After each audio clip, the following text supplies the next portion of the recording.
دوستو دنیا کے ظالم ترین حکمرانوں کی بات کی جائے تو ان کی داستانیں سن کر انسانی ضمیر کانپ اٹھتا ہے۔ دوستو بات ہو چنگیز خان کی یا بات ہو ہلاکو کی، کسی نے ظلم کی کوئی کسر نہیں چھوڑی۔ ان ظالم حکمرانوں کی فہرست دیکھی جائے تو ان میں زیادہ تر مرد ہی ملتے ہیں، لیکن دوستو کیا آپ جانتے ہیں کہ تاریخ میں ایسی ظالم حکمران عورتیں بھی گزری ہیں جنہوں نے بڑے بڑے تاناشاہوں کو بھی پیچھے چھوڑ دیا تھا۔ انہی عورتوں میں سے آج ہم ایک کی داستان آپ کو سنانے جا رہے ہیں۔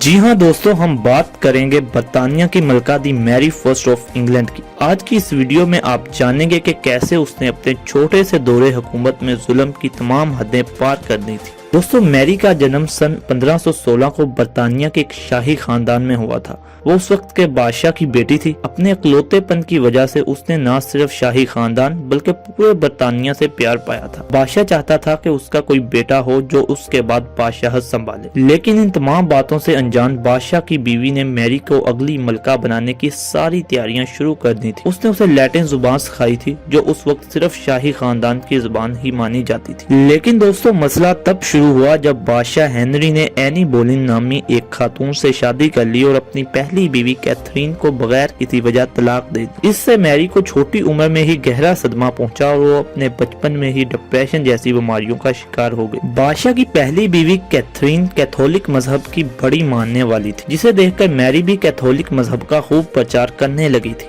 اینی بولن کے ملکہ بننے کے ساتھ ہی میری کے لیے محل میں سب کچھ بدل گیا تھا، کیونکہ اس کی ماں کو طلاق دے دی گئی تھی اور اسے محل سے بھی نکال دیا گیا تھا، جس سے میری کا سارا لاڈ پیار ختم ہو چکا تھا اور اب بادشاہ کو بھی اس کا ذرا بھر بھی خیال نہیں تھا۔ اپنے والد کا ایسا برتاؤ میری کو اندر ہی اندر سے ختم کیا جا رہا تھا۔ بادشاہ کی نئی شادی کے کچھ دیر ہی بعد ان کے ہاں ایک بچی الیزابتھ کا جنم ہوا، جسے وراثت کی اگلی حقدار مان لیا گیا اور اس کی ساری دیکھ بھال کی ذمہ داری میری کو سونپ دی گئی۔ اب میری کو اگر کوئی دل سے پیار کرتا تھا تو وہ اس کی ماں تھی، لیکن ملکہ اینی بولن کے کہنے پر بادشاہ نے میری کا اس کی ماں سے ملنے کا حق بھی چھین لیا تھا، یعنی وہ اب اپنی ماں سے بھی نہیں مل سکتی تھی۔ ان تمام چیزوں کو برداشت کرنے کے ساتھ ساتھ اب میری میں انتقام کی آگ بھی جنم لے رہی تھی۔ سال 1536 وہ سال تھا جہاں سے میری کی زندگی نے بدلنا تھا، یعنی اسی سال میری کی ماں کیتھرائن مر گئی، جس سے میری کو گہرا صدمہ پہنچا اور اس نے ہمیشہ کے لیے اسپین جانے کا ارادہ کر لیا۔ لیکن اسی سال ہی بادشاہ نے اپنی دوسری بیوی اینی بولن کو کچھ سازشوں کے چلتے ہوئے قتل کروا دیا۔ یہی وہ واقعہ تھا جس نے میری کو اسپین جانے سے روک لیا۔ میری اینا بولن کے قتل پر بے حد خوش تھی، لیکن انتقام کی آگ اس کے اندر ویسے ہی موجود تھی۔ دوسری بیوی کے قتل کے بعد بادشاہ نے تیسری شادی بھی کر لی اور اس کے ساتھ ہی اس کی دل کی مراد بھی پوری ہوئی، یعنی اس کے ہاں ایک لڑکا پیدا ہوا جس کا نام ایڈورڈ دی سکستھ رکھا گیا۔ جب ایڈورڈ 9 سال کا تھا تو بادشاہ کی موت ہو گئی۔ اس وقت میری کی عمر 21 سال تھی، لیکن تخت کا پہلا حقدار ایڈورڈ تھا اور اسے ہی تخت پر بٹھا دیا گیا۔ ایڈورڈ بھی اپنے باپ کی طرح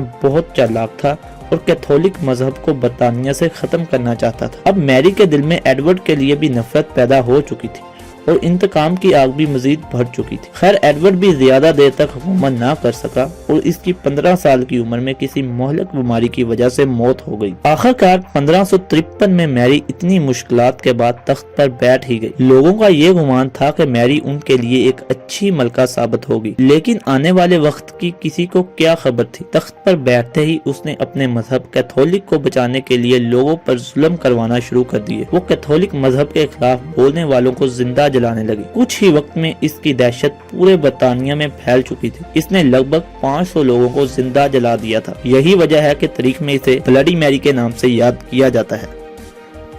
دوستو کیسی لگی آپ کو ہماری آج کی ویڈیو؟ اگر آپ کو ویڈیو اچھی لگی ہو تو آپ ہمارے چینل کو سبسکرائب کر لیجئے اور ساتھ ہی ساتھ ویڈیو کو لائک اور شیئر بھی کر لیجئے۔ اللہ حافظ۔